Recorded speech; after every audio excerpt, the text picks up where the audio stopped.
Assalamualaikum warahmatullahi wabarakatuh. Innal hamdalillah nahmaduhu wa nasta'inuhu wa nastaghfiruh wa na'udzu billahi min syururi anfusina wa min sayyiati a'malina. May yahdihillahu fala mudhillalah wa may yudlil fala hadiyalah. Asyhadu an la ilaha illallah wahdahu la syarikalah wa asyhadu anna Muhammadan abduhu wa rasuluh. Qala Allah Ta'ala ba'da a'udzu billahi minasyaitonir rajim. Ya ayyuhalladzina amanu taqullaha haqqa tuqatih wa la tamutunna illa wa antum muslimun. Rabbi shrah li sadri wa yassir li amri wahlul 'uqdatam min lisani yafqahu qawli. Amma ba'd. Alhamdulillah, thumma alhamdulillah, biiznillah, dengan izin Allah Subhanahu wa taala kita dapat bertemu sekali lagi, alhamdulillah, dalam pertemuan kita. Mudah-mudahan pertemuan pada pagi yang penuh barakah selepas kita menunaikan solat subuh. Mudah-mudahan Allah Subhanahu wa taala menerima ibadah kita. Kita teruskan lagi ibadah kita dengan mempelajari ajaran-ajaran, pesanan-pesanan yang terdapat daripada Sang Pencipta kita sendiri, itu dalam Al-Quran, yang disampaikan oleh Sang Pencipta kita sendiri. Cubaan kita untuk memahami apakah kehendak yang Maha Berkuasa, apakah kehendak Zat yang memperkenalkan dirinya dengan Zatnya dengan Ar-Rahman Ar-Rahim, yang Maha Pemurah lagi Maha Penyayang, Maha Pengasih lagi Maha Penyayang. Jadi kita hendak mengetahui perkara tersebut dalam keadaan kita sibuk dengan urusan-urusan kita, dengan belajar kita, dengan membaca pelbagai bahan kita baca, pelbagai video kita ikuti untuk kita survive dalam dunia ni, untuk kita cari ilmu supaya kita boleh compete dengan semua orang dalam dunia ni, supaya kita boleh survive. Tetapi dalam masa yang sama, jangan kita lupakan ayat-ayat daripada Al-Quran, kalimah Allah, di mana dia bukan sahaja memberi kita kebahagiaan di dunia, tetapi dia memberi kita kebahagiaan di akhirat. Kebaikan di dunia dan kebaikan di akhirat. Kita dapat kebaikan di dunia dan kita dapat juga kebaikan di akhirat. Dan dia nak jadikan kita insan yang bukan sahaja soalnya hanya nak compete dengan orang, nak bergaduh dengan orang, nak berlawan dengan orang, tapi kita bersaing, kita berlumba-lumba buat kebaikan dengan positif, tanpa kita dengki kepada orang lain. Sama-sama nak naik, kata sama-sama nak masuk ke syurga Allah Subhanahu Wa Taala. Baik, alhamdulillah. Maaf tadi kalau suara perlahan sedikit sebab lupa nak masukkan earphone ni. Ya, dah masuk, rupanya belum masuk lagi.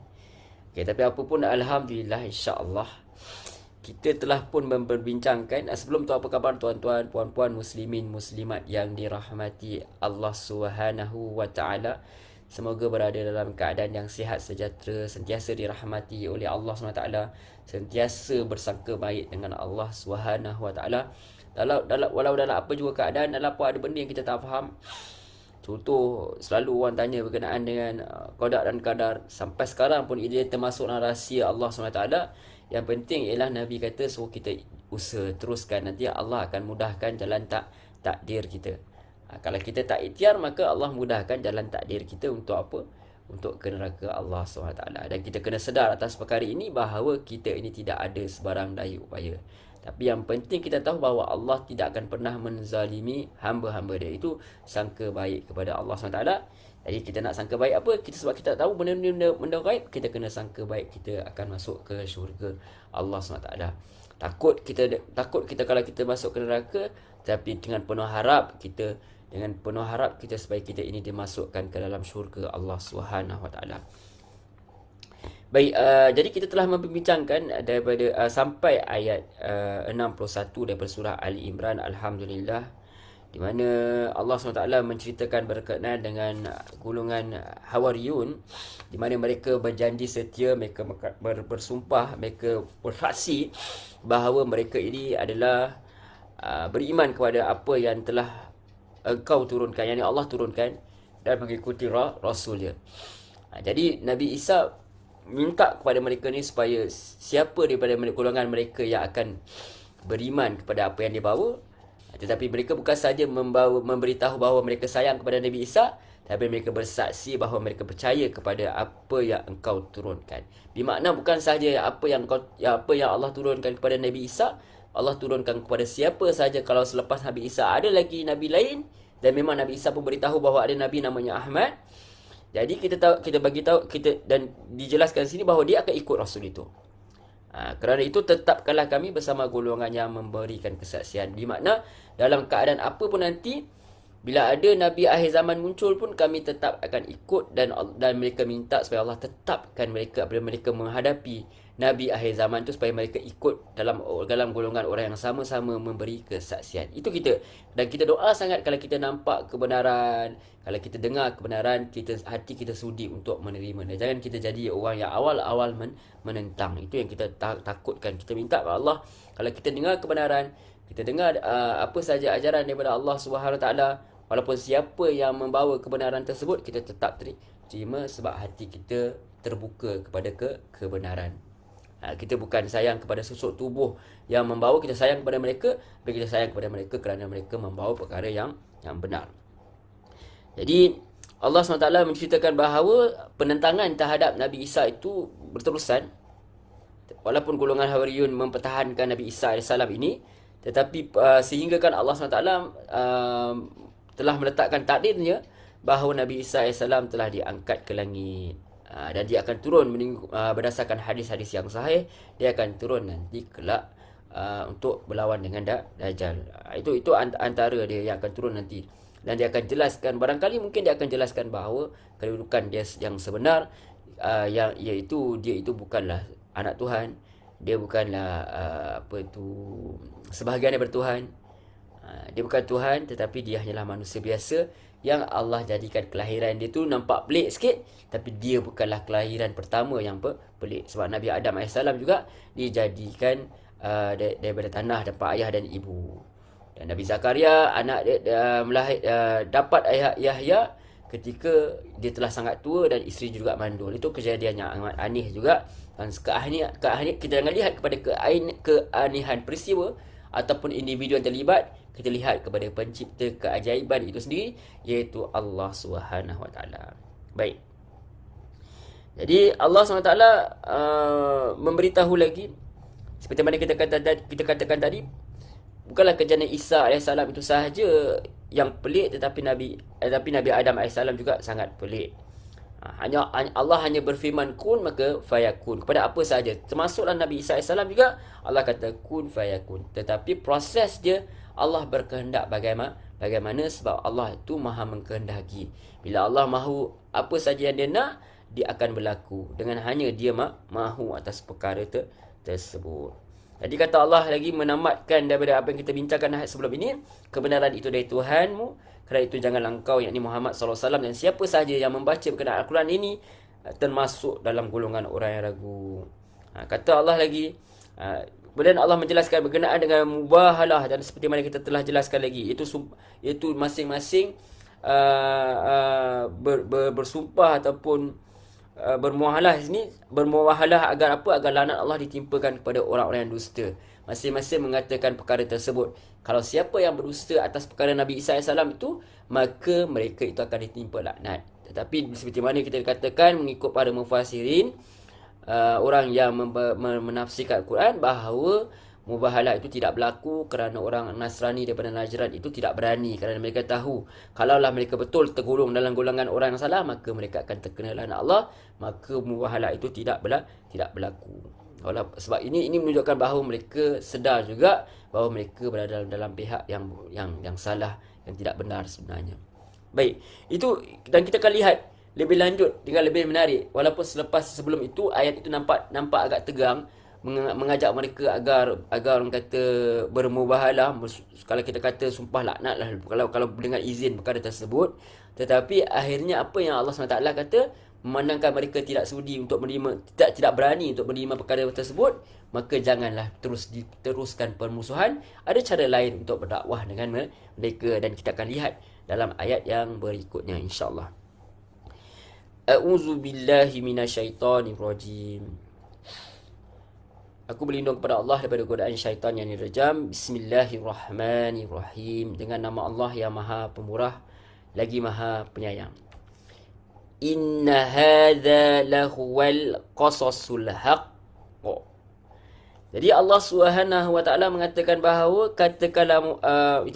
Allah Subhanahu wa taala mengatakan bahawa dalam ayat yang ke-62 Allah kata sesungguhnya ini, inna hadza, sesungguhnya ini lahuwal qasasul haqq, adalah kisah yang benar.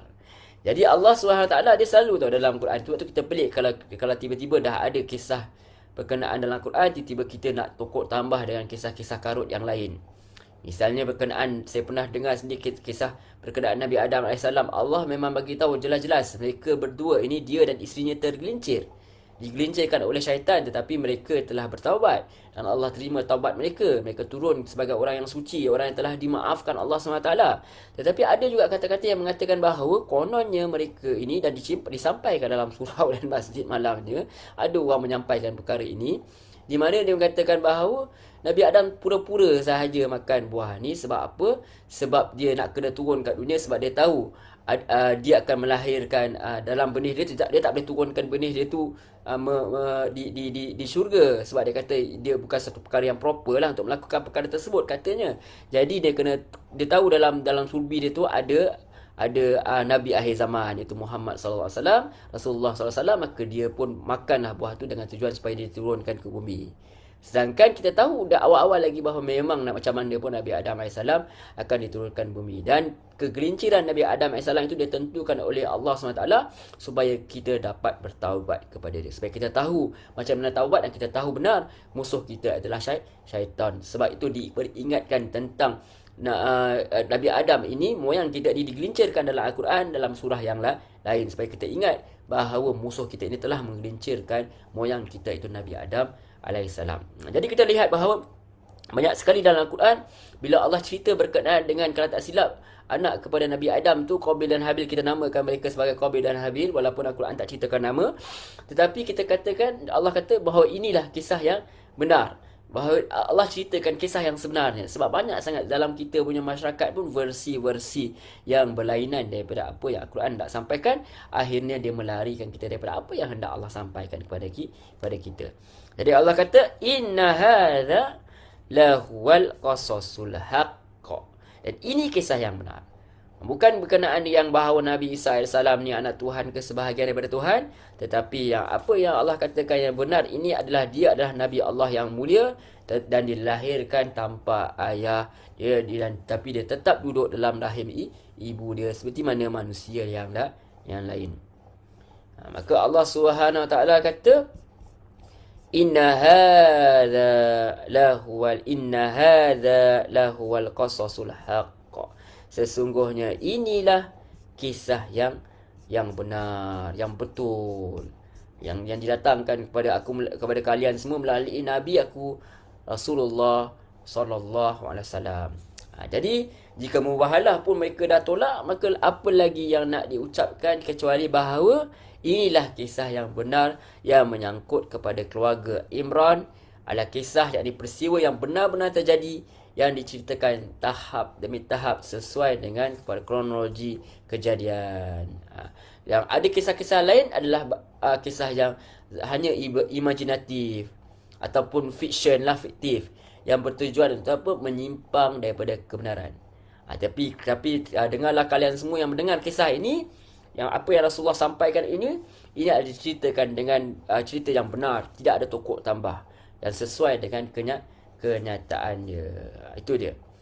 Sebab tu awal-awal dalam surah ini ceritakan Alif Lam Mim, ayat dia Allah datangkan Allah tidak ada Tuhan melainkan Dia yang hidup kekal lagi terus menerus menguruskan makhluknya.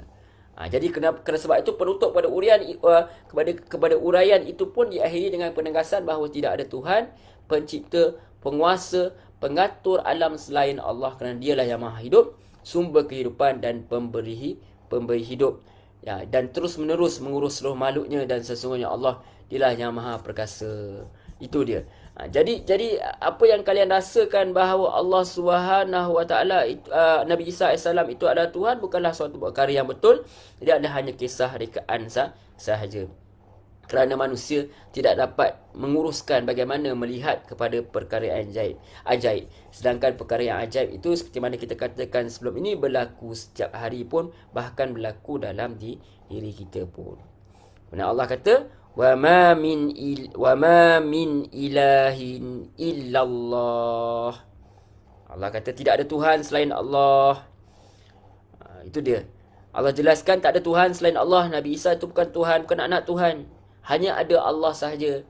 Allah itu pencipta dan dia itu dicipta. Wa innallaha lahuwal azizul hakim. Dan Allah itu maha apa? Maha perkasa. Dia boleh lakukan apa sahaja yang dia kehendaki. Ada dalam keadaan kebanyakan manusia itu perantaraan biasa. Mesti ada ibu dan ayah, suami dan isteri, baru ada anak. Ada keadaan Allah tak ada pun perantaraan ibu dan ayah, itu seperti mana Nabi Adam. Ada keadaan orang yang lama mandul pun Allah boleh pulihkan dia, sembuhkan balik dia. Pulihkan dia, perbaharuikan dia. Allah pulihkan dia, Allah elokkan dia. Maka dia boleh mengandung seperti mana orang lain. Itu keajaiban, kekuasaan Allah. Allah juga berkuasa melakukan menjadikan anak itu tanpa ada perantaran ayah, seperti mana yang berlaku kepada Maryam, seperti mana yang berlaku kepada Isa alaihi salam. Itu kita dapat lihat perkara tersebut. Sebab tu Allah kata Allah tu maha perkasa. Allah itu apa? Al-Aziz. Dan Allah tu Al-Hakim. Allah tu maha bijaksana. Al-Azizul Hakim. Allah tu maha perkasa dan Allah itu maha bijaksana. Bermakna Allah Subhanahu Wa Taala ni bukan sekadar, walaupun bukan melakukan satu perkara itu hanya sekadar sia-sia sahaja. Setiap apa yang Allah lakukan itu ada sebab dia. Antara sebab reason kenapa Allah SWT jadikan Nabi Isa begini, Allah nak tunjuk bahawa kekuasaan Allah SWT. Seperti mana Allah kata kepada Maryam sendiri, bahawa Allah nak jadikan dalam diri kamu bahawa tanda kehebatan, tanda kekuasaan Allah SWT. Bagi siapa yang akan dapat perkara ini? Bagi orang yang membuka hati dia kepada kebenaran, kepada kekuasaan Allah SWT. Seperti mana kita jelaskan banyak kali, jangan kita lihat kepada keajaiban itu, tapi kita lihat kepada pencipta keajaiban tersebut. Wallahu a'lam. Sebab tu Allah kata wa innallaha lahuwal azizul hakim. Ada orang kuat, ada orang hebat, tetapi dia bertindak hanya menggunakan muscle dia saja, menggunakan fizikal saja, tetapi akal dia kosong. Beza dengan Allah SWT, Allah perkasa, apa saja yang Allah jadikan atau musnahkan, semuanya dengan kebijaksanaan. Apa saja yang Allah tentukan, semua itu dengan kebijaksanaan. Jadi kita kata, kalau macam ni, kenapa Allah tentukan nasib macam ni? Kita tahu setiap apa yang Allah tentukan itu dengan kebijaksanaan. Dan Allah tidak melakukan perkara yang sia-sia, Allah tidak melakukan perkara yang zalim. Itu yang lebih patut kita bagi tumpuan daripada memikirkan sangat tentang perkara gaib yang kita tak faham. Hanya Allah SWT saja yang mengetahui kebenarannya. Fa in tawallaw fa innallaha alimun bil mufsidin. Kemudian Allah kata jika mereka berpaling, kata Allah SWT, fa in tawallaw, jika mereka berpaling, fa innallaha alimun bil mufsidin, maka sesungguhnya ketahuilah bahawa Allah tu maha mengetahui orang-orang yang membuat kerosakan.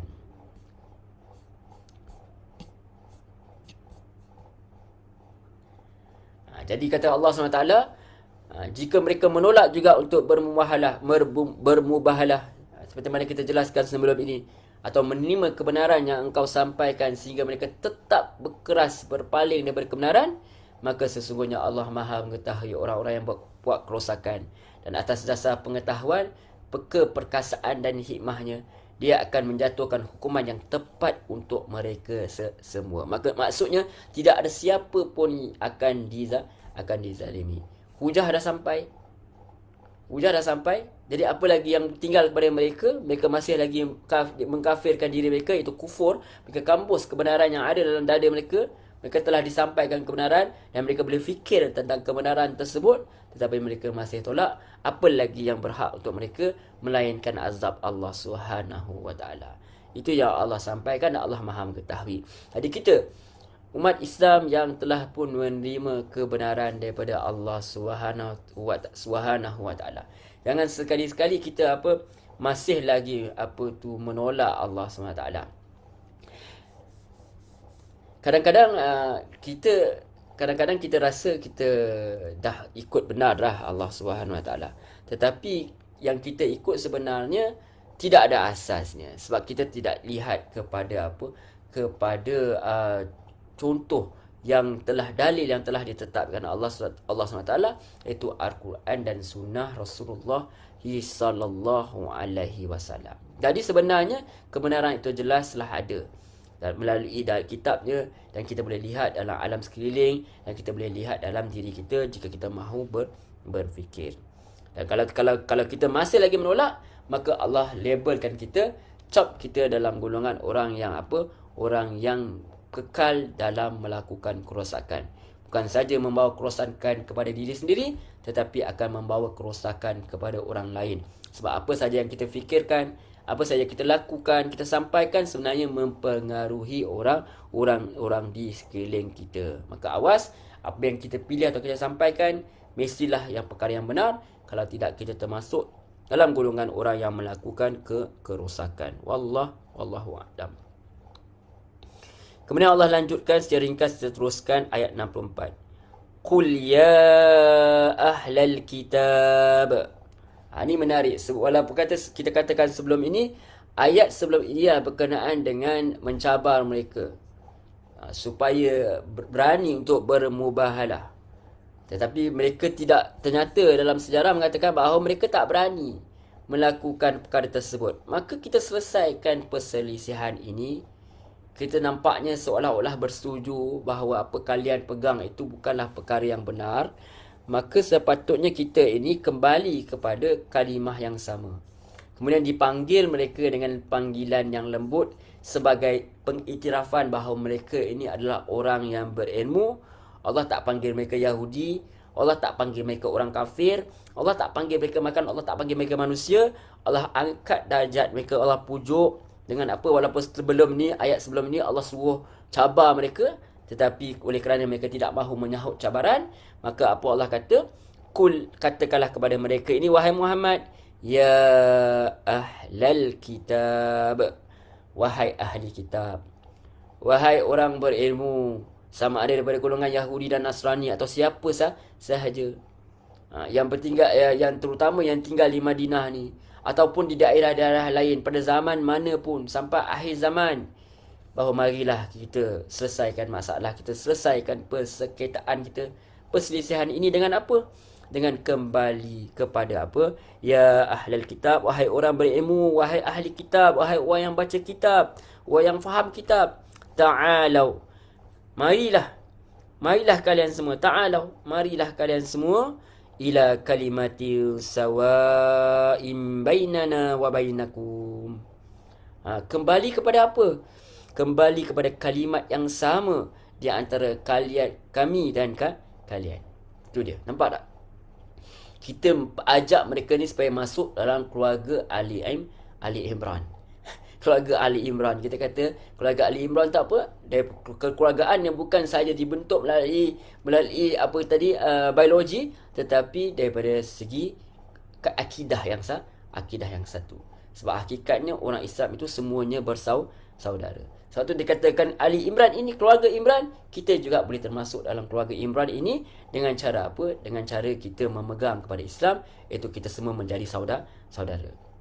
Jadi setelah selesai Nabi Muhammad SAW ini menghadapi delegasi orang Najran ini, Nasrani Najran ini, jadi Allah SWT suruh mereka ni bermuamalah, tapi mereka tak mau. Maka sekarang Allah panggil mereka dengan dengan lembut sekali, dan Allah perintahkan Nabi SAW agar ajak mereka supaya supaya menerima satu tawaran yang sangat adil, dengan penuh simpati dan penuh empati, dengan penuh halus dibanding dengan cara yang lalu. Bermakna ada masa kita gunakan teknik-teknik yang keras kepada orang yang keras kepala misal, ada masa juga kita gunakan teknik memujuk dalam dakwah ni. Jadi bukan sentiasa sama. Minta maaf tuan-tuan. Bismillah.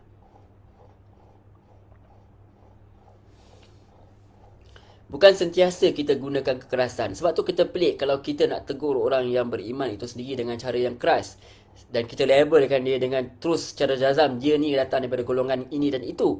Sedangkan dengan dengan orang-orang jelas kekafiran, dia pun Allah suruh panggil mereka dengan ahli kitab. Kalau gelaran dia tu profesor, gelaran dia doktor, panggillah dia profesor, panggillah dia doktor.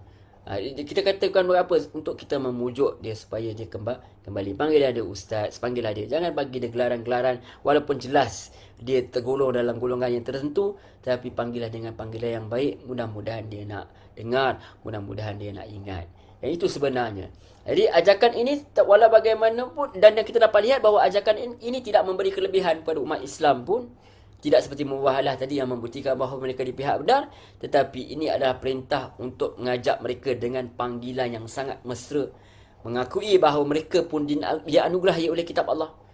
Kita tak cerita pun pasal dia dah menyeleweng dengan kitab. Tapi kita iktiraf mereka ada kitab untuk bab ini. Jadi mari kita tuju kepada ketinggian. Ketinggian dipahami dengan menurut kata penulis tafsir Misbah. Dia kata daripada kata ta'alau yang terambil daripada kata yang bererti tinggi. Jadi marilah menuju kepada ketinggian. Itu satu kalimat ketetapan yang lurus, adil, yang tidak ada perselisihan antara kami dan kamu.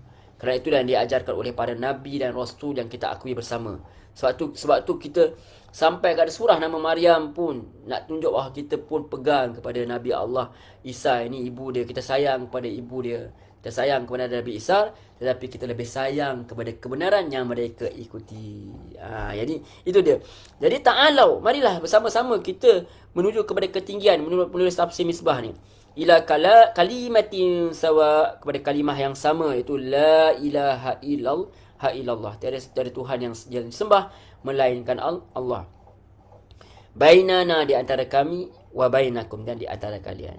Satu ajakan jemputan yang sangat lembut. Itu kata dakwah. Kita panggil orang dengan supaya orang hendak dengar. Panggil dengan perkataan yang menarik perhatian mereka. Alla na'buda ilallah. Itu tidaklah kita sembah hanya melainkan Allah Subhanahu wa taala. Tuhan aku dan Tuhan kalian sama. Tuhan kami, Tuhan kamu sama. Itu Allah. Jangan sekadar kalian hendak menggunakan nama Allah, tetapi kalian tidak mensucikan Allah seperti mana yang sepatutnya. Benar, betul. Apa yang kalian kata Tuhan kalian Allah, Tuhan kami Allah, benar. Macam mana pun takkan ada Tuhan selain daripada Allah SWT. Tetapi marilah kita sembah Allah SWT dengan cara yang betul. Cara yang diajar oleh Allah SWT itu sendiri. Cara yang diajar oleh Nabi Isa AS. Cara yang diajar oleh Nabi Musa AS. Cara yang diajar oleh Rasulullah SAW, Nabi akhir zaman. Kemudian Allah kata, alla na'budu illallah. Kecuali kalian itu menyembah hanya kepada Allah, kita tidak menyembah selain daripada Allah. Wala nusyrika bihi syai'a, dan tidaklah kita ini mensyirikkan, mempersekutukan dengan sesuatu pun. Termasuklah mengatakan bahawa Isa ni sebahagian anak Tuhan ataupun anak Tuhan dan sebagainya. Jadi perkara itu termasuk dalam mensyirikkan Allah Subhanahu wa taala. Wala yattakhidha ba'duna ba'dan arbaban min dunillah. Itu dia Allah lanjutkan lagi apa yang Allah suruh katakan kepada mereka, dan bahawa kita tidak menjadikan satu sama lain Tuhan-Tuhan selain mereka.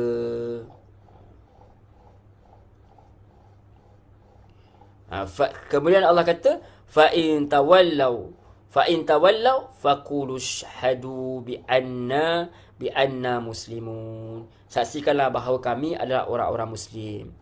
Jadi Allah suruh Nabi Muhammad SAW kata, qul ya ahlal kitab, katakanlah Muhammad wahai ahli kitab, ta'alau ila kalimatin sawa'im bainana wa bainakum. Apa dia tadi? Marilah kita menuju kepada satu kalimat pegangan yang sama antara kami dan kamu. Alla na'budu illallah wa la nusyrika bihi syai'a wa la yattakhidha ba'duna ba'dan arbaban min dunillah. Bahawa kita tidak menyembah selain Allah dan kita tidak mempersekutukannya dengan sesuatu pun, dan bahawa kita tidak menjadikan satu sama lain Tuhan-Tuhan selain Allah. Tapi kalau kalian masih lagi berdegil, kata Allah, fa in tawallau, jika kalian berpaling, maka jika kalian masih berpaling, faqulu syhadu bi anna muslimun. Ni Allah SWT katakan, jika mereka berpaling, maka katakanlah kepada mereka, saksikanlah bahawa kami adalah orang muslim, orang yang beriman. Jadi kita dapat lihat bahawa jika mereka ini masih berpaling, menolak ajakan yang jelas ini, ajakan yang penuh kasih sayang ini, yang nak menjelaskan, menzahirkan ajaran Islam yang penuh kasih sayang ini, yang menzahirkan zat Allah yang Ar-Rahman Ar-Rahim, jika mereka masih nak tolak lagi, jadi Allah kata dengan menggunakan perkataan in, yang maksudnya sesungguhnya, katakanlah, maka katakanlah, saksikanlah, ketahuilah dan akuilah bahawa kami adalah orang Muslim, orang Islam, orang yang berserah diri kepada Allah sebagaimana yang diajarkan oleh Nabi Isa AS, sama juga seperti mana yang diajarkan oleh yang lebih terdahulu daripada beliau, daripada baginda, iaitu Nabi Ibrahim AS, di mana tiada orang pun di antara ajaran agama, sama ada Yahudi, Nasrani atau orang Islam, itu menolak Nabi Ibrahim AS. Okey, kalau yang tolak Nabi Isa, ada yang tolak Nabi Isa, ada yang tolak Rasulullah SAW, tetapi tak apa, kita pegang kepada yang tidak ada perselisihan antara kami dan kalian, iaitu Nabi Ibrahim alaihissalam. Wallahu a'lam. Jadi menurut penulis tafsir Misbah, dia kata pernyataan terakhir ini difahami oleh sementara mufassir, bermakna jika mereka berpaling menolakkan ajakan ini, maka semua dalil telah membuktikan kekeliruan kalian, dan dengan demikian kalian harus mengakui bahawa kami, bukan kalian, dan orang-orang yang benar Muslim, yakni menyerahkan diri kepada Allah sebagaimana yang diajarkan oleh Ibrahim AS dan diwasiatkan olehnya. Bermakna, jangan kalian ganggu kami, jangan kalian datang lagi untuk berdebat, jangan kalian datang lagi untuk menjelaskan apa yang kalian yang rasa benar, sebab kita telah pun ajak kalian bermubahalah dan kalian tak mau, dan kami telah jelaskan juga kebenaran, ajak supaya ikut kami bersama-sama menyembah Allah SWT seperti mana yang dibawa oleh para nabi, semua para nabi dan rasul, seperti mana yang dibawa oleh Ibrahim AS. Maka jika kalian masih berdegil, maka lakum dinukum waliyadin, bagi kalian adalah agamamu dan bagiku adalah agamamu. So kalian buat apa yang seperti mana yang kalian nak, tetapi kami tetap akan membawa Al-Quran ni membetulkan apa kalian buat sampailah hari kiamat. Tapi kalian jangan ganggu, sebab kami adalah termasuk dalam golongan orang yang beriman, yang benar-benar beriman dengan apa yang Allah bawa. Itu yang dijatakan dengan jelas.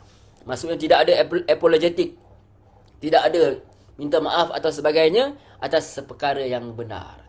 Atas perkara yang benar, maka kita kekal benar. Kita tidak perlu mengambil hati orang lain atas perkara yang melibatkan ibadah, terutama yang melibatkan akidah. Tidak kita berkompromi dengan siapa pun. Itu yang Allah ajar. Kita ajak mereka dengan baik, jika mereka tak terima, kita kekal treat mereka sebagai orang manusia biasa. Tolong mereka bila mereka susah, sedekah kepada mereka jika mereka memerlukan. Tetapi dari segi akidah, kita tidak berkompromi dengan yakin. Kita katakan bahawa kita termasuk dalam golongan orang yang telah tunduk dan patuh kepada apa yang dibawa oleh semua para nabi, terutama nabi akhir zaman yang telah melengkapkan ajaran yang terdahulu, membenarkan ajaran-ajaran yang terdahulu, kitab-kitab yang terdahulu, iaitu Rasulullah sallallahu alaihi wasallam. Bismillah.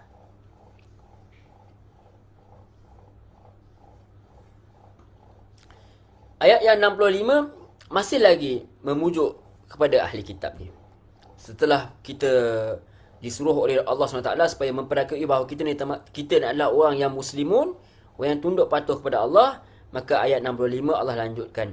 Allah panggil kepada mereka ni, ya ahlal kitab, wahai ahli kitab, wahai orang berilmu, wahai orang yang baca kitab, orang yang faham kandungan kitab, lima tuhajjuna fi Ibrahim wa ma unzilatit Tauratu wal Injilu illa min ba'di.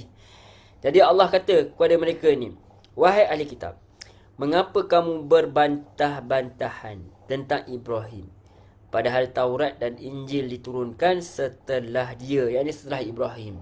Maknanya yang ini Nabi Ibrahim tak ada kitab pun, kitab Taurat dan Injil. Maka mengapa ke kalian nak perselisihkan berkenaan dia ini?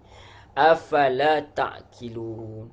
Adakah kalian ini adakah afala ta'qilun, adakah kalian tidak mengerti? Sebab tu Allah kata, minta maaf, afala ta'qilun, betul. Wahai Alkitab, mengapa kamu berbantahan tentang Ibrahim padahal Taurat dan Injil diturunkan setelah dia, yakni Ibrahim? Apakah kamu tidak mengerti? Afala ta'qilun. Jadi kalau menurut penulis tafsir Misbah, dia kata menurut Ibnu Ishaq meriwayatkan bahawa delegasi orang Nasrani Najran ni bertemu dengan orang-orang Yahudi dan mereka masing-masing mengaku bahawa Nabi Ibrahim menganut agama mereka. Orang Yahudi kata Nabi Ibrahim agama Yahudi. Orang Nasrani pun kata macam tu juga. Orang Yahudi Nasrani kata bahawa beliau beragama Nasrani. Betapa apa pun kerana apa pun nak membantah ni berlaku, kita tak jelas, tetapi dia menarik hati masyarakat Arab yang belum beragama. Kerana mereka sangat menggangui beliau, baik selaku leluhur mereka maupun sebagai pembawa agama. Jadi perkara ini menarik perhatianlah kepada orang Arab musyrikin ini, sebab mereka lihat bahawa yang mereka sebut itu adalah Ibrahim, yang juga orang Arab musyrikin ini mengakui bahawa Nabi Ibrahim ini sebagai moyang mereka, sebagai orang yang membawa kepada ajaran Islam itu. Bahkan mereka sendiri pergi kepada Kaabah itu menunaikan haji, walaupun cara mereka tunaikan haji itu tidaklah seperti mana yang diajar 100% apa yang diajar Nabi Ibrahim, tetapi sisa-sisa peninggalan agama itu masih ada. Jadi di sisi lain juga pernyataan itu mengandung isyarat bahawa agama yang diajarkan oleh Nabi Muhammad SAW itu bukanlah agama yang berbeza daripada agama Nabi Ibrahim AS. Jadi ini menarik. Apabila disebut perkenaan Nabi Ibrahim AS, maka perselisihan yang berlaku ini menyebabkan orang Arab musyrikin juga mula membuka muka menindas sebenarnya. Siapakah sebenarnya yang benar-benar berada dalam kebenaran dan siapa sebenarnya yang mengikut Nabi Ibrahim? Sebab sekarang Kaabah yang ada di Mekah itu tidak mereka orang-orang Yahudi Nasrani tak buat ibadah di sana. Jadi nampaknya yang tinggal hanya orang Arab musyrikin. Nampak seperti mana Arab musyrikin ini lebih mendekati kebenaran dan Nabi itu datang daripada sana. Jadi ini sebenarnya adalah membuka fikiran juga, bukan sahaja kepada ahli kitab, tetapi orang-orang buta huruf ataupun orang-orang yang tidak ada kitab di sekeliling mereka itu orang Arab musyrikin itu sendiri. Sebab tu Allah kata, apakah kamu tidak mengerti? Kalian kata bahawa Ibrahim AS itu adalah mengikut apa yang kalian ikut. Sebenarnya kalian telah mengikut lari daripada apa Nabi Ibrahim mahu. Bahkan kalian tidak pergi ke Kaabah pun. Kalian bahkan mensyirikkan Allah SWT pun. Dan ini bukanlah seperti mana yang Nabi Ibrahim mahu atau bawa. Wallahu a'lam. Kemudian ayat 66 Allah lanjutkan, ha antum haula'i hajajtum fima lakum bihi ilmu falima tuhajuna fima laysa lakum bihi ilm wallahu ya'lamu wa antum la ta'lamun. Kata Allah Subhanahu wa taala, begitulah kamu berbantah-bantahan tentang apa yang kamu ketahui, tapi mengapa kamu berbantahan-bantahan juga tentang apa yang tidak kamu ketahui? Allah mengetahui, sedang kamu tidak mengetahui. Jadi ayat ini melanjutkan kecaman yang lalu, sambil menunjuk kepada orang yang berbantah-bantah tentang Nabi Ibrahim. Allah kata, beginilah kamu ni melakukan membantah dengan tujuan mengalahkan lawan. Hanya nak, kadang-kadang zaman kita lihat ada orang bercakap ni, dia nak berdebat ni bukan sebab nak bawa kebenaran, tapi sekadar nak menang je. Jadi ini yang berlaku kepada orang Yahudi dan Nasrani ni. Dia membantah dengan tujuan mengalahkan lawanmu. Tak kira lah bantahan tu benar ke tidak ke, menyangkut apa yang kamu miliki daripada sedikit pengetahuan seperti tentang Musa dan Isa AS yang memang ada sebut dalam kitab kalian. Walaupun perbantahan kalian tentang mereka sungguh keliru, maka itu dapat ditoleransi kerana masih ada sedikit dalih walaupun lemah. Jadi kenapa kamu nak membantah tentang hal yang tak kamu ketahui pun? Bukankah dalam kitab kalian menurut penulis tafsir Misbah ni tidak juga sesuai dengan pandangan akal yang sihat? Ingatlah bahawa Allah mengetahui segala sesuatu, sedang kamu tidak mengetahui. kecuali apa yang disampaikan Allah dalam kitab sucinya atau yang direstui olehnya untuk kamu ketahui. Jadi menurut penulis tafsir Misbah, dia petik perkataan Al-Biqai dalam tafsirnya, menjelaskan makna penutup ayat ini sebagai berikut, iaitu Allah yang pengetahuannya mencakup segala sesuatu mengetahui dan kamu pun mengetahui bahawa perbantahan kamu pada hakikatnya adalah terhadap Allah SWT. Dan kamu pun mengetahui bahawa ilmunya meliputi seluruh apa yang kamu perbantahkan. Dan kamu juga mengetahui bahawa kamu itu sebenarnya tak mengetahui. Yakni pada dasarnya tidak mempunyai pengetahuan kecuali apa yang dia ajarkan Allah SWT kepada kamu. Seperti mana kita katakan, start pun dah bersurah yang kita baca ni Ali Imran, start dengan Alif Lam Mim. Yang tu pun kita tak tahu maksud. Kemudian Allah kata ada mukahamat, ada mutasyabihat, ada jelas, ada mutasyabihat. Orang beriman, dia beriman kepada dua-duanya, tapi kecenderungan dia kepada ayat mukahamat. Yang mutasyabihat dia terima. Mukahamat dia terima dan dia jalankan. Dia tak fikir benda yang pelik-pelik, dia tak terlampau memikirkan kalau betul Allah dah tentukan nasib, so aku tak payah usaha. Sedangkan perintah Allah SWT tu jelas, usaha, ikhtiar. Siapa nak masuk ke syurga, siapa buka hati dia untuk syurga, dia akan dapat masuk syurga, seperti mana Nabi kata. Jadi dia perlu bagi tempuan kepada perkara tersebut, bukan bagi tempuan kepada perkara yang tak faham, bagi tempuan kepada apa yang dia faham. Yang dia tak faham, serahkan dia kepada Allah SWT. Dan minta supaya hati kita terima apa saja yang datang daripada Allah. Jadi ayat ini walaupun turunnya dalam konteks kecaman terhadap orang Yahudi dan Nasrani yang berbantahan atau berdiskusi tanpa dasar, tetapi pada hakikatnya pesannya terkandung kepada setiap orang, terutama kita yang mengaku beriman ni. Jadi kata penulis tafsir ni, kata ayat ini merupakan kritikan pedas terhadap siapa pun yang berbicara, siapa pun yang berdiskusi atau bantah-bantah menyangkut suatu masalah tanpa data objektif ataupun tanpa ilmiah yang berkaitan dengan masalah yang dibicarakan. Pesan ayat ini, bila kita ambil perhatian, kata penulis tafsir ni, kalau kita ambil perhatian tentang perkara ini, bukan kita kata tentang orang Yahudi dan Nasrani je, mereka memang tak nak terima. Tentang kita ini, apa kita boleh ambil faedah daripada ayat ini? Dia akan menyebabkan, akan melahirkan, kata penulis tafsir ni, iklim ilmu pengetahuan dalam masyarakat yang pada gilirannya melahirkan ilmuwan. Sebagaimana terbukti saat umat Islam mengindahkan tuntutan agama mereka. Itu sebenarnya Allah nak ajar. Jadi kita boleh berbeza pandangan, tapi beza pandangan biarlah atas perkara yang ilmiah dan janganlah sampai label-melabel. Dalam kekurangan setiap orang yang ada itu, dalam kekurangan yang ada pada Yahudi dan Nasrani pun, Allah masih panggil mereka ahli kitab. Rugi sangat ke kita, jatuh sangat ke image kita atau maruah kita jika kita masih address orang dengan nama yang baik-baik, walaupun di mata kita mereka itu melakukan kesilapan. Jadi apa pun kita berbeza, persaudaraan janganlah dihilangkan, terutama apabila kita ini memang sama-sama Islam pun.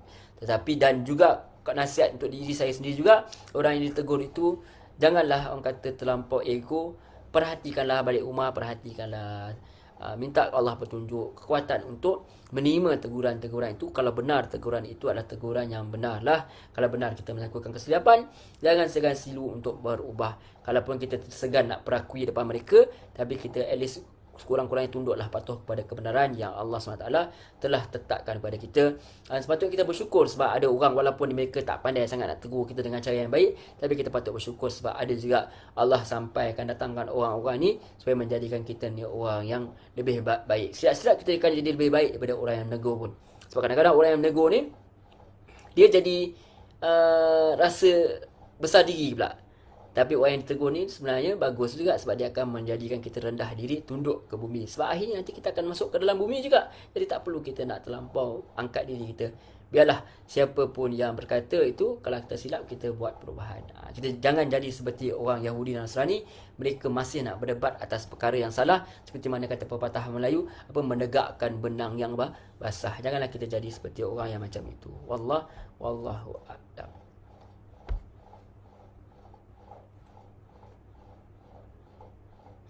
Seterusnya ayat 67 secara ringkas.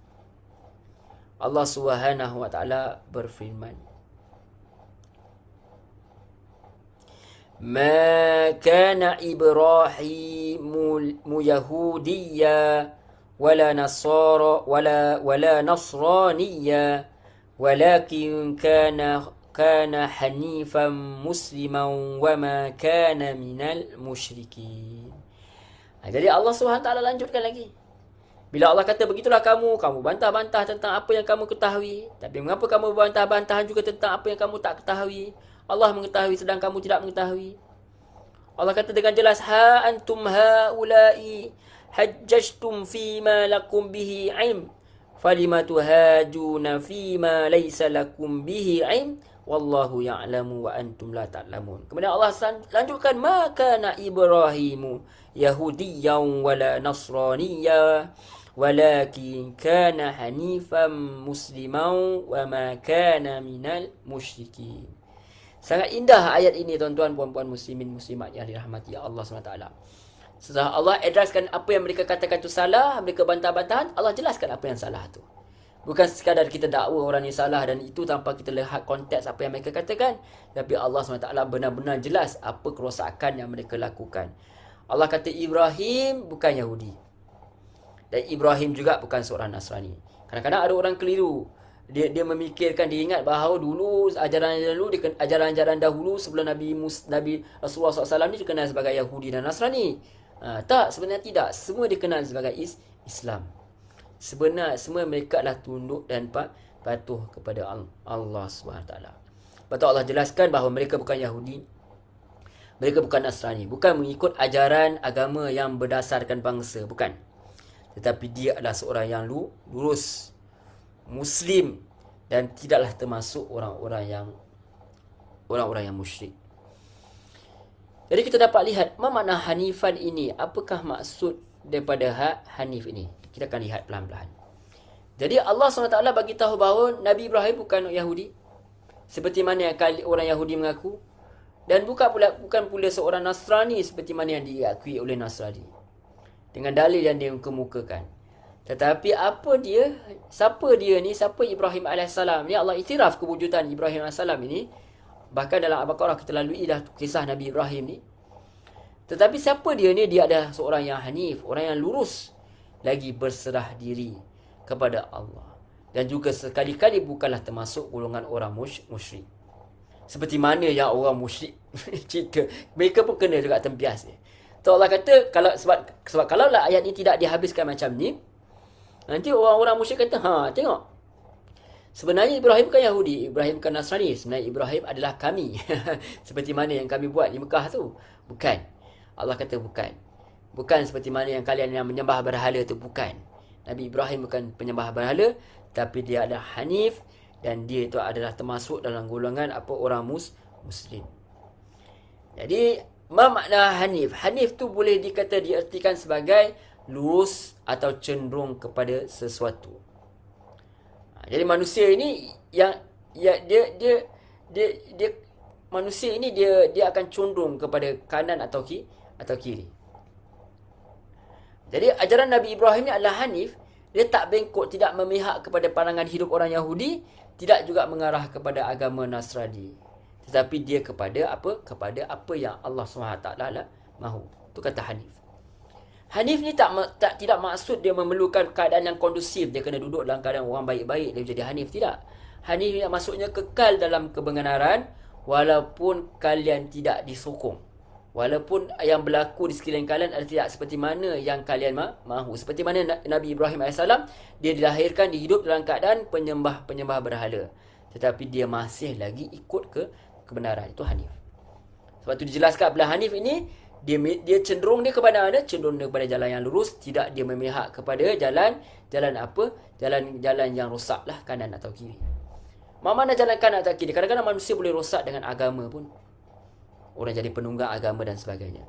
Kiri tentulah jalan yang mengikut maksiat dan sebagainya. Tapi manusia itu boleh rosak. Tetapi mana jalan yang kita nak? Itu jalan yang lurus. Itu jalan yang mengikut wahyu Allah SWT. Dan bukanlah kita tergolong dalam golongan orang-orang yang musyrik, orang-orang yang mensyirikkan Allah SWT. Wallahu a'lam. Jadi salah satu doa iftitah yang sangat popular, walaupun ada banyak lagi doa iftitah yang lain yang boleh kita hafal dan amalkan dalam solat kita, baca dalam solat kita, tetapi kita selalu tak tinggal ni lah. Inna solati wa nusuki wa mahyaya wa mamati lillahi rabbil alamin. La syarika lahu wa bidzalika umirtu wa ana minal kita kata apa tadi? Wajjahtu wajhahil ladzi fataras samawati wal ardh hanifan musliman.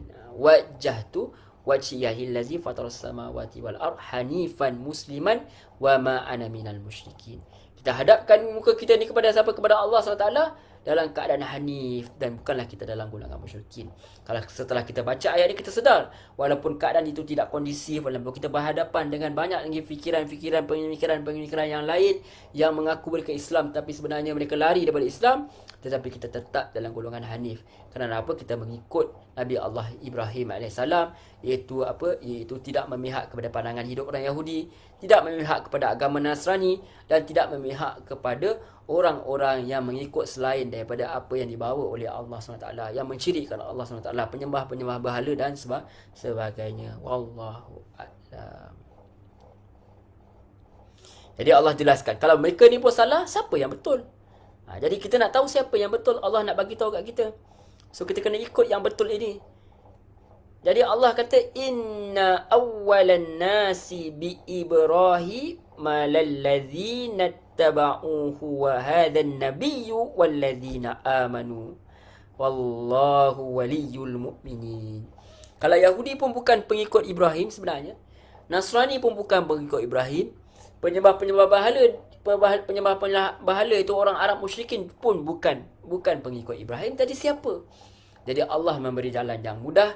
Allah kata, in awlan nasi bi Ibrahim alladhina taba'uhu wa hadan nabiyyu walladzina amanu wallahu waliyul mu'minin. Jadi kita jangan lihat kepada kelompok orang, jangan kita lihat kepada kelompok siapa itu, tetapi kita lihat apa yang mereka bawa.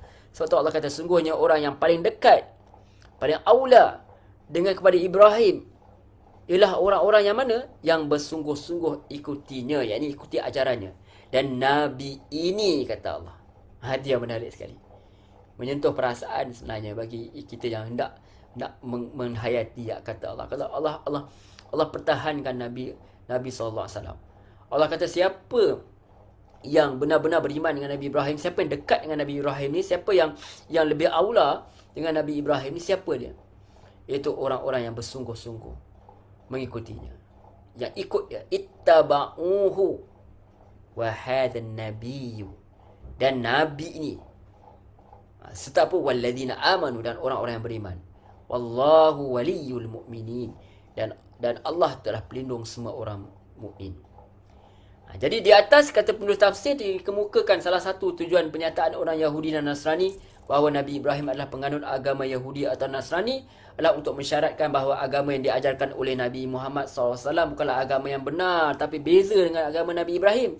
Dari untuk bantah tuduhan tersebut, ayat ini turun menjelaskan persoalan yang sebenarnya, yakni apa dia? Sesungguhnya orang yang paling dekat kepada Ibrahim dan paling berhak dinamai pengikut Nabi Ibrahim ialah orang-orang yang bersungguh ikut dia, baik yang hidup pada masa beliau maupun sesudahnya. Dan secara khusus disebut ini adalah Nabi ini. Siapa Nabi ini? Yakni Nabi Muhammad SAW. Sebab Quran ni siapa yang bawa? Nabi Muhammad SAW yang bawa. Jadi Allah jelaskan Nabi ini yang bawa Quran ni, yang kalian tentang ni, yang kalian hina ni, yang kalian namakan dengan berbagai nama gelaran. Nabi Muhammad SAW ini, itu Rasulullah SAW ini, mereka inilah yang dekat dengan Nabi Ibrahim. Serta siapa? Serta orang-orang yang beriman kepada Nabi Muhammad. Yang ni siapa pun? Orang yang sedang beriman dengan Nabi Muhammad, Arab musyrikin yang nanti nak beriman dengan Nabi Muhammad, kalian sendiri pun yang nak beriman dengan Nabi Muhammad, silakan. Jangan dialu-alukan. Sebab tu start tadi, ta'alau, marilah kita tunjuk kepada apa? Pada kalimah yang sama. Marilah kita menuju kepada suatu perkara yang tertinggi, iaitu kalimah yang sama. La ilaha illallah. La ilaha illallah Muhammadur Rasulullah. Tiada Tuhan yang sembah melainkan Allah, dan Nabi Muhammad itu pesuruh Allah. Secara khusus sebut Nabi ini, yakni Nabi Muhammad, serta pada sahabat, pada orang-orang yang beriman, sama ada yang lahir pada zaman itu, yang wujud pada zaman mana pun, hinggalah pada zaman Rasulullah, dan hinggalah pada akhir zaman sekalipun. Sebab tu orang Yahudi, orang Nasrani, mereka rasa mereka dekat dengan Nabi Ibrahim. Antara lain sebab mereka ada keturunan Nabi Ibrahim, itu melalui putera dia Ishak. Tetapi dalam Nabi Muhammad SAW juga merupakan keturunan Nabi Ibrahim daripada putera Nabi Ibrahim, iaitu Ismail, anak pertama Nabi Nabi Ibrahim pun sebelum Nabi Ishak. Jadi kita tak bezakan. Kita semua datang daripada keluarga yang sama. So kita datang daripada keluarga apa? Kalau kita nak jelaskan, nak rasa feeling ni, daripada keluarga Ali Imran lah. Terutama kita ni apa? Kita boleh datang, kita boleh sampai dalam keluarga, kita boleh jadi keluarga yang satu. Iaitu keluarga Islam. Jadi saudara Islam, orang-orang Islam itu bersaudara. Nampak tak dia punya kaitan dia dalam Allah cerita pasal family, Allah cerita pasal keluarga, tetapi apa yang lebih nak Allah sampaikan, kita dengan ahli kitab pun boleh jadi bersaudara pun, kita boleh jadi keluarga jika kita sudi untuk terima kalimah yang sama. Wallahu a'lam. Hanya Allah yang mengetahui kebenarannya. Kita hanya cuba nak tadabbur ayat-ayat Allah ni supaya kita dapat rasa. Jadi apa yang Allah ajak, Allah bukan suruh kita musuh dengan Yahudi. Allah bukan suruh kita bermusuh dengan orang Nasrani. Kalau mereka bermusuh dengan kita, mereka perang. Masa kita perang lah. Tapi masa kita damai, kita cubalah berdakwah. Kita lihat. Tak tahu wallahualam tuan-tuan rasa macam mana. Saya lihat ada perkembangan yang positif lah. Macam orang-orang rakan-rakan kita di Indonesia, mereka cuba nak cakap dengan orang Yahudi dan sebagainya. Kita lihat dah okey pada buat apa semua. Jadi kita lihat, wallahualam mungkin kita katakan kerja yang sia-sia, tak berubah dia orang pun. Itu bukan kerja kita. Bukan soalnya. Yang penting kita dah cuba. Ada orang cuba nak cakap dengan orang yang Yahudi ni. Ada orang cuba cakap dengan mereka. Ini tu juga satu perkara yang bagi saya adalah positif lah. Bagi saya adalah perkara yang baik. Tapi sama ada nak terima atau tidak, itu hanya Allah SWT yang boleh tentukan. Hati kita sendiri pun kita tak boleh kontrol. Sebab tu kita minta ke Allah, ya muqallibal qulub, tsabbit qulubana ala dini. Wahai yang membolak-balikkan hati, tetapkanlah kami dalam agama-Mu. Riwayat lain apa, dalam ala taati apa, dalam ketaatan kepadamu. Itu dia.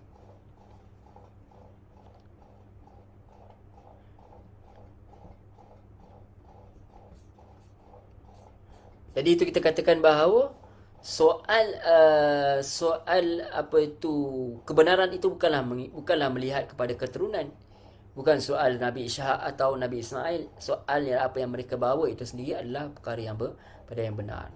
Sebab tu ayat ini menjelaskan, kata penulis tafsir, bahawa hanya mereka yang mengikuti Nabi Ibrahim yang wajar dinilai dekat pada beliau.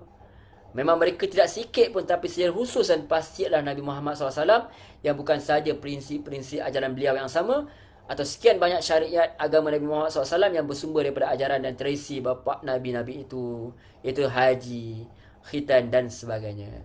Bukan juga pada bangunan suci yang dibangunkan, yang di Kaabah, tapi juga Nabi Muhammad SAW sangat dekat dengan beliau. Kata penulis tafsir ni, kata pandangan beliau daripada segi fizikal dan kesamaan rupa beliau dengan Nabi Ibrahim SAW, sebagaimana yang Nabi terakhir itu sendiri ungkapkan setelah kembali daripada perjalanan Mi'raj, di mana beliau bertemu dengan para Nabi utusan Allah SWT.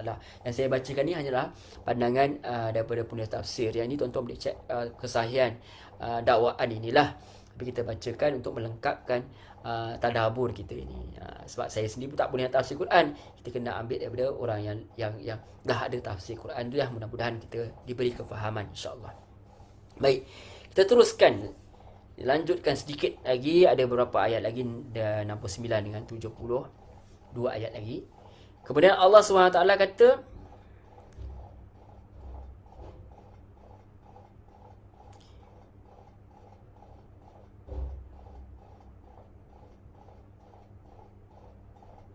dalam ayat 69.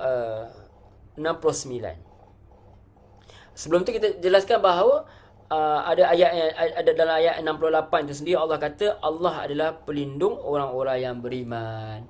Jadi siapa yang mengikuti ini, dia Allah lindung dia. Bukan kita soal fizikal itu, Allah lindung akidah dia daripada menyeleweng atas perkara yang tidak benar. Maka menunjukkan bahawa mereka inilah golongan yang dilindungi Allah SWT. Siapa yang ikut agama Allah, Allah akan lindungi, dan terutama Allah lindungi akidah dia, Allah lindungi agama dia. Okey, itu dia. Seterusnya ayat 69. Kita nak habiskan ayat ni, insya-Allah. Waddat ta'ifatum min ahlil kitabi law yudillunakum wa ma yudilluna illa anfusahum wa ma yash'urun. Jadi Allah SWT berfirman, maaf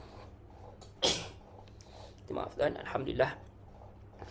Jadi Allah kata waddat ta'ifatum min ahlil kitabi law yudillunakum wa ma yudilluna illa anfusahum wama yash'urun. Jadi Allah Subhanahu wa taala melanjutkan firman dia, segolongan ahli kitab ingin menyesatkan kamu, padahal mereka tidak menyesatkan melainkan diri mereka sendiri, tetapi mereka tidak menyadari. Ini latar belakang, kata penulis tafsir Misbah, dia kata ni latar belakang daripada ucapan pengakuan mereka bahawa Nabi Ibrahim adalah orang Yahudi atau orang Nasrani. Ada segolongan daripada golongan kelompok ahli kitab, yakni pemimpin-pemimpin mereka yang kelilingi kamu, sebagaimana mengilingnya pengikut terhadap apa yang diikuti, tetapi dengan tujuan apa? Untuk tipu daya. Kita dalam kita ni kita panggil apa? Dakyah. Bukan dakwah, dakyah. Jadi makna dan kesan ditimbulkan oleh kata ta'ifah yang terambil daripada kataan ta'fa, yakni berkeliling. Jadi ta'ifah adalah sekumpulan makhluk yang mengelilingi objek yang sama sehingga menjadikan mereka menyatu di sekeliling objek itu. Yang menyatukan mereka adalah apa, tuan-tuan, puan-puan, muslimin, muslimat, Yahudi, Nasrani ni, apa persamaan mereka? Walaupun mereka pun saling berselisih, itu keinginan seandainya mereka dapat menyesatkan kalian. Kadang-kadang orang Yahudi dia tak kisah pun masuk agama dia ke tidak. Setengah-setengah kalau di Hollywood apa semua. Jadi perkara yang mereka buat dalam filem mereka adalah tujuannya untuk menyesatkan manusia. Walaupun kalau kita nak tengok untuk ambil mana yang baik, kita ambil lah, mana yang buruk kita tinggalkan. Lebih apa kalau kita tak pandai, apa yang mereka nak, sebenarnya fokus mereka adalah untuk menyesatkan kalian. Tapi kata Allah, mustahil mereka dapat ra'ih sebagaimana yang disyaratkan oleh penggunaan kata law, yang dimakna yang tidak digunakan kecuali untuk mengandaikan sesuatu yang mustahil terjadi. Kalau law kan, kalau kita kata law kana bainana, kalaulah Nabi ada, kalau Nabi ada di antara kami, kan dia kata kita kata kalau, sedangkan yang mustahil Rasulullah SAW nak bangkit tak ada lah. Tapi apa yang ada, Quran dia, hadis dia ada lagi, yang dia bawa tu ada lagi. Quran Allah yang datang daripada Allah SWT yang dibawa oleh Rasulullah SAW tu ada, sunnah dia ada. Jadi kita masih boleh ikut, kita masih boleh selawat. Kalau kata lau di sini, kemustahilan itu tentu saja berkaitan dengan keteguhan hati Nabi SAW dan para sahabat beliau dalam mempertahankan akidah dan mengamalkan tuntutan ilahi. Padahal mereka sebenarnya tidak menyesatkan akibat keinginan mereka itu, melainkan siapa yang mereka sesatkan? Mereka sesatkan diri mereka sendiri. Kerana keinginan tidak tercapai, sedangkan mereka menungganya tercapai. Bahkan kesesatan yang seandainya terjadi, pada hakikatnya telah menyesatkan diri mereka, dan malang sekali mereka tak sedar atas perkara tersebut. Mereka masih lagi kekal untuk dalam kesesatan itu. Sebab tu kita diajar awal-awal sekali Allah kata apa? Allah kata ihdinas siratal mustaqim, tunjukkan kami jalan yang lurus, siratal ladzina an'amta alaihim ghairil maghdubi alaihim waladdallin. Tunjukkanlah kami jalan lurus, iaitu jalannya orang-orang yang telah engkau bagi nikmat kepadanya, pada Nabi dan para Rasul. Bukan jalan mereka yang dimukai, jalan-jalan orang Yahudi dan orang yang mengikutinya, dan bukan pula jalan orang yang sesat, jalan-jalan orang Nasrani dan orang-orang yang seumpama dengannya. Itu sebenarnya yang kita nak minta sangat, supaya Allah tetapkan kita dalam kebenaran. Dan jangan hati kita ini cenderung untuk kepada kesesatan setelah Allah bagi kita beriman. Sebab ada doa kan, kita dah belajar kan, Rabbana la tuzigh qulubana ba'da idh hadaitana wa hab lana min ladunka rahmah innaka antal wahhab. Jangan ya Allah, jangan jadikan hati kami ini condong kepada apa? Kesesatan setelah kamu beri kami kebenaran. Kita doa saya kepada Allah SWT. Sebab merasa diri ini suci, itu lebih bahaya sebenarnya. Sebab tu Allah, kita doa, Allah ajar dalam ayat 8 Ali Imran kan, surah yang sama yang kita dalam surah yang kita bincang ini, ya Tuhan kami, jangan kau condongkan hati kami pada sesat setelah engkau bagi petunjuk kepada kami, dan kurniakanlah kepada kami rahmat dari sisimu, sungguh engkau maha pemberi. Kadang-kadang kerana ilmu kita jadi takut-takut jadi macam orang Yahudi, tak nak terima teguran, tak nak terima kebenaran, sebab rasa kita ni betul saja. Itu yang kita takutkan sekali. So ahli kitab dia ada ilmu, tapi ilmu tu menyebabkan dia jauh dari Tuhan, jadi sombong, jadi takbur. Sebab tu Allah kata dalam Quran, jangan kamu rasa diri kamu suci. Lihat daripada iblis, dia lihat kejadian dia tu lebih baik daripada Nabi Adam AS. Walaupun hakikatnya tidak semestinya begitu. Ada masa saja api itu dilemahkan dengan tanah pun, dipadamkan dengan pasir pun. Jadi kita ni sebenarnya manusia lemah. Yang hebat tu hanya Allah. Kita ni saling melengkapi. Ada ilmu yang kita lebih daripada orang, ada orang lebih dari kita, maka kita gabungkan untuk melahirkan ummah yang lebih baik. Itu yang sebenarnya patut kita lakukan. Pada asatizah sepatutnya bukan bergaduh, kita semua sepatutnya bukan bergaduh, tapi kita bersatu untuk menaikkan ummah supaya kita sama-sama berjalan menuju ke syurga Allah Subhanahu wa taala. Ya ahlal kitab ya ahlal kitab lima takfuruna bi ayatillahi wa antum tashhadun. Ayat terakhir yang nak kita bincang ini ayat 70. Wahai ahli kitab, mengapa kamu mengingkari ayat Allah? Kenapa kalian kufur kepada ayat Allah padahal kamu mengetahui wa antum tushhadun, sedangkan kalian itu telah menyaksikan. Jadi kita dapat lihat bahawa Allah SWT suruh bagi tahu kepada mereka ni, wahai ahli kitab, yang ni orang yang sepatutnya mengetahui kebenaran, sebab kalian ahli orang ilmu, kalian ni ulama, Allah iktiraf kerana tersebut. Mengapa kamu terus menerus dari saat ke saat, minit ke minit, jam ke jam, hari ke hari, tahun ke bulan ke bulan, tahun ke tahun, kenapa kalian masih lagi berterusan takfurun? Ia kata apa? Kata fi'il mudhari, kata kerja masa kini yang akan datang, terus menerus mengingkari ayat Allah, yakni menutup kebenaran padahal kamu menyaksikan kebenaran, yakni mengetahuinya secara jelas dan pasti. Itu yang kita sangat takutkan. Kadang-kadang orang bawa Quran Sunnah, kita bawa perkara-perkara yang lain. Kita cuba larikan manusia daripada maksud yang sebenarnya, sebab kita tak nak berubah. Kita takut pada perubahan. Kita cop orang lain sebagai sesat dan sebagainya, sebagai pemecah belah dan sebagainya, sebab kita takut untuk berubah. Kita sayang sangat apa yang nenek moyang kita bawa, sehingga kan hati kita tidak mahu lagi menerima apa yang disampaikan oleh kebenaran, iaitu Allah Subhanahu Wa Taala itu sendiri. Mudah-mudahan Allah Subhanahu Wa Taala menjadikan kita orang yang sentiasa terbuka kepada kebenaran, walaupun ia menjatuhkan maruah kita kejap. Sebab nak ditegur ni bukan suatu perkara yang seronok, tuan-tuan, puan-puan, muslimin, muslimat yang dirahmati Allah. Sebab tu orang yang menegur tu bagi time, bagi masa. Sebab kita sendiri pun sebenarnya hakikat kita tak suka ditegur. Kita cakap je, patutnya kamu suka ditegur, kamu kena ditegur. Sebab sebenarnya kita sendiri pun tak suka. Jadi bagi manusia itu masa. Walaupun dia tak minta maaf ke, dia tak tarik balik ke apa dia kata, itu biarkan. Yang itu bukan fokus kita. Kita bukan nak diiktiraf, tetapi kita nak manusia berubah. Mereka berubah di sisi Allah SWT. Itu apa yang Allah SWT ni nilai. Yang penting kita sampaikan. Sama ada orang Yahudi Nasrani nak terima ke, itu antara dia. Mereka boleh buat macam-macam. Zaman sekarang orang boleh tutup Facebook dan ban apa semua. Itu apa sahaja platform yang ada. Itu cuma orang kata yang diberi Allah SWT. Kita ada cara-cara lain pula. Allah akan bagi kita jalan. Banyak jalan. Yang penting teruskan menyampaikan kebenaran, tapi sampailah dengan perkataan yang baik-baik. Mudah-mudahan yang baik-baik itu manusia nak ingat. Seperti mana Musa AS, Allah suruh datang kepada Firaun tu dengan kata yang baik. Mudah-mudahan dia nak ingat. Begitulah kita tazkirah, kata-kata peringatan kepada apa? Kepada Allah Subhanahu Wa Taala. Jadi jelas ini bahawa ahli kitab ni, seperti mana kita nak simpulkan bahawa ahli kitab ni adalah orang yang berilmu, tetapi malangnya mereka masih membantah tentang kebenaran, tentang Nabi Ibrahim, tentang kebenaran itu sendiri, kerana data kesombongan, kerana mereka hendak diiktiraf, mereka nak golongan mereka diiktiraf. Sedangkan kita ini bukan nak diiktiraf. Kita bukan nak diiktiraf manusia, kita nak Allah yang iktiraf kita. Sebab iktiraf Allah tu sangat lebih menilai lah, nak banding dengan iktiraf manusia ni. Jadi itu sebenarnya. Dan Allah jelaskan lagi bahawa Nabi Ibrahim itu sebenarnya semua orang pegang pun.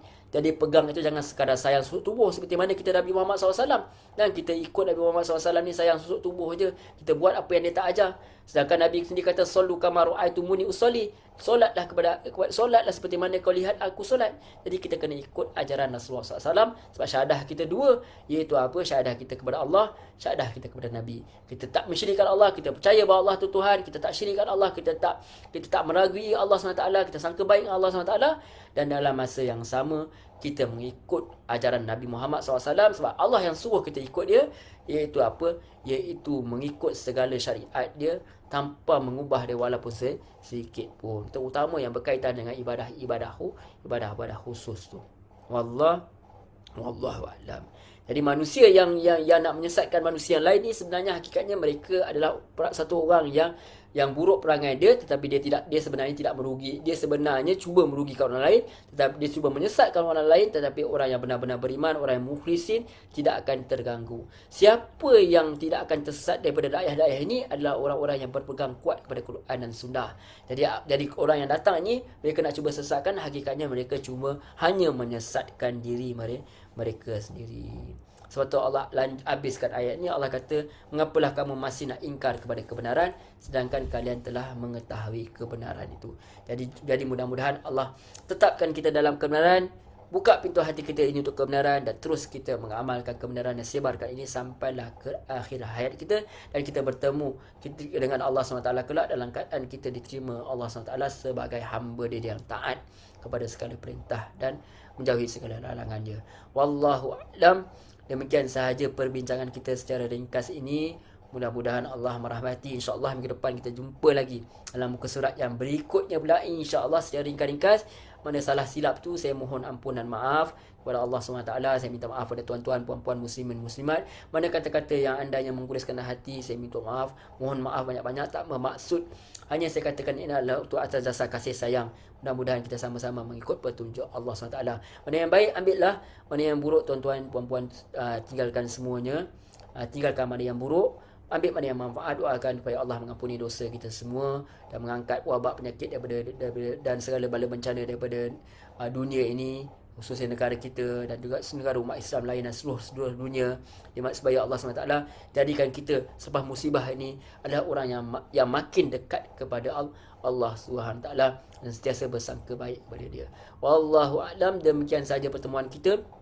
Terima kasih banyak tuan-tuan, puan-puan, muslimin, muslimat kerana sudi mendengar. InsyaAllah kita jumpa lagi minggu hadapan. Kita tutup dulu dengan tasbih kafarah. Subhanakallahumma wa bihamdik, asyhadu an la ilaha illa anta, astaghfiruka wa atubu ilaik. Wa sallallahu ala Muhammad wa ala alihi wa sahbihi wasallam. Walhamdulillahi rabbil alamin. Wassalamualaikum warahmatullahi wabarakatuh. Terima kasih banyak tuan-tuan, puan-puan, muslimin, muslimat yang rahmati Allah.